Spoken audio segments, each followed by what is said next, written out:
chronic ailments like diabetes, hypertension, asthma, eating disorders, and many of these kinds which are all essentially generated from within, all these things can be quelled from within if only we are willing to pay a certain level of attention to the innermost dimension of who we are. Inner engineering is a powerful process of approaching the inner core of who you are in a scientific manner, and this is definitely a way to create a healthful life. Up until Shambhavi in January 2021, I've just been living with pain in the body. The first result I'd like to point out about Shambhavi Kriya is that it's had a tremendous effect on my physical well-being. Somehow, some way, I don't know the science behind it, but it's keeping me free of pain. Being able to sit without noticing my body for long periods of time, that has just had tremendous impact on my mental and emotional stability. Recently, these papers have been published, maybe you already read it. A certain group of scientists and doctors in United States, from Indiana University, some from Harvard University and Florida, they studied people who've been practicing inner engineering. The genetic tendencies are changing simply with the inner engineering practices. So they recorded all these things, the biomarkers and everything. One thing that determines the nature of your experience and your mental and emotional condition is what is called as BDNF, that is, brain-derived neurotropic factors.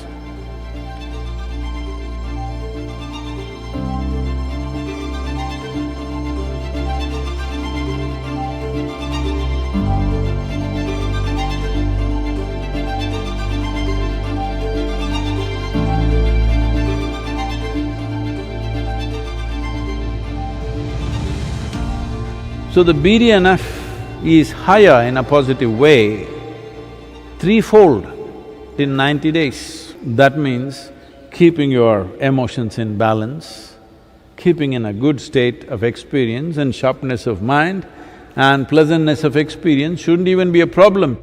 There is another dimension. You know what is a cannabinoid? In India it is known as ganja, or everywhere else it's known as marijuana. In different places it's known by different names, but essentially these are plant extracts which have a certain influence on the mood and experience of the person.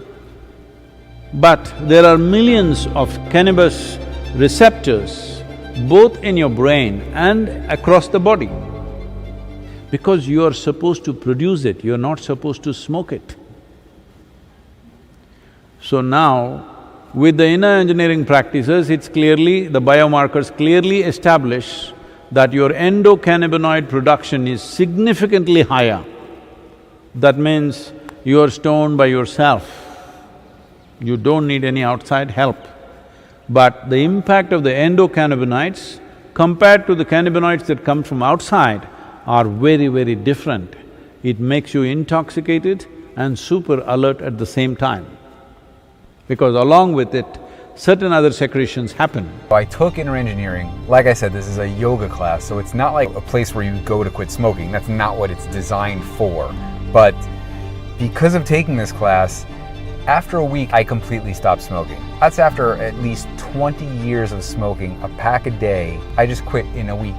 And then I quit smoking marijuana a week later. I started smoking marijuana when I started smoking cigarettes. Then anti-anxiety pills, gone within the month. I stopped drinking, I stopped smoking, I stopped doing all the drugs. They were all gone, which is amazing. And it happened so effortlessly when I look back.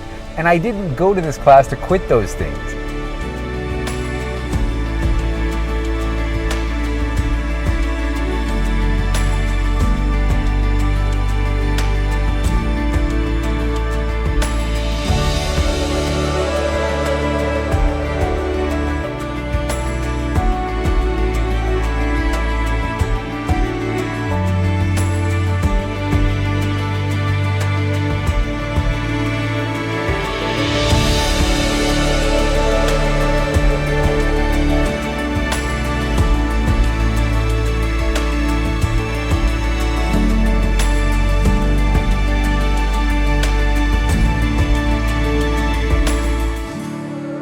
genes which are fundamentally responsible for your immune system are also highly enhanced.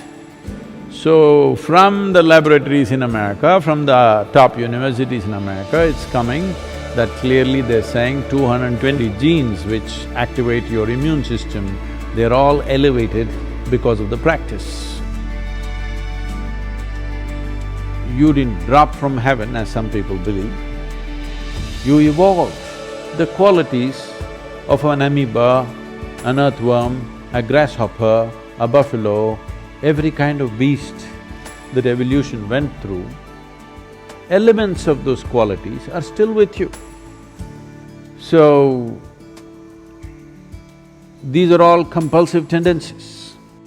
The evolutionary process, the modern neurology recognizes that there is a part of your brain which is reptilian, which is approximately the size of your fist. That means it's at that stage of development, which is instinctive and does things in a certain way.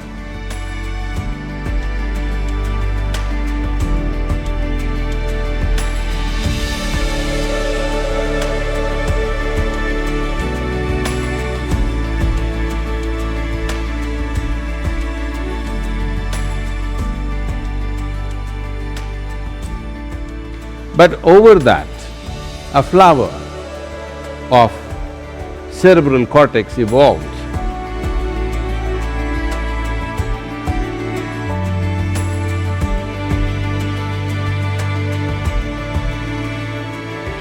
Which is a happening which happened after human spine became erect.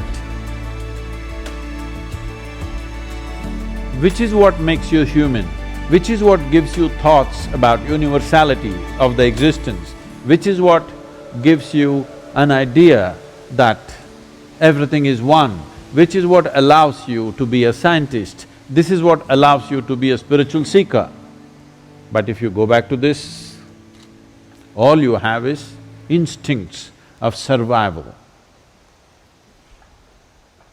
So the entire process, the human effort through education, through spiritual process, through meditation, everything is to move away from this and function from the outer dimension, which is a more recent happening, but this gives you a sense of seamless way of approaching life.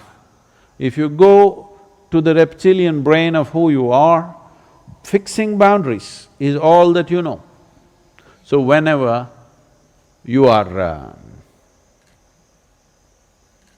having problems with people around you, always wanting to fix your boundaries, this is mine, this is yours, my space, your space, my air, your air. When it comes, you must know you gotten here. Now the spiritual process, the yogic dimension is looking at how to make this, because if you function only from one aspect of your brain, it'll work, but not enough, you're not using all of it. There is evidence to show that the reptilian brain can become more transparent and starts communicating with the outside part of the brain.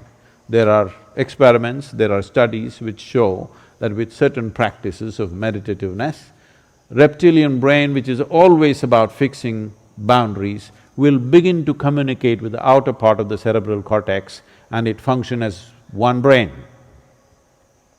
So I don't know if you should. The flower should open up, and that is why you will see all the imagery in the yogic culture, flower, flower, small flower, small flower, small flower, big flower. It opened up. If it opens up, now human intelligence is functioning in a very unifying way, not in a divisive way, not in a way that you will become exclusive, you will become inclusive. Inclusiveness is not a philosophy. Inclusiveness is the nature of the existence. No other creature is able to realize this. They're all busy fixing boundaries. The dog is peeing all over the place, not because of urinary problems, but He's establishing a kingdom, P-kingdom of course. Human beings are not any different. They're doing the same things in a different way. This is mine, that is mine, that is mine, that is mine. Fixing a kingdom, when it's possible, push it a little bit. When it's possible, push it a little bit. Not possible, put the wall. Happening all the time.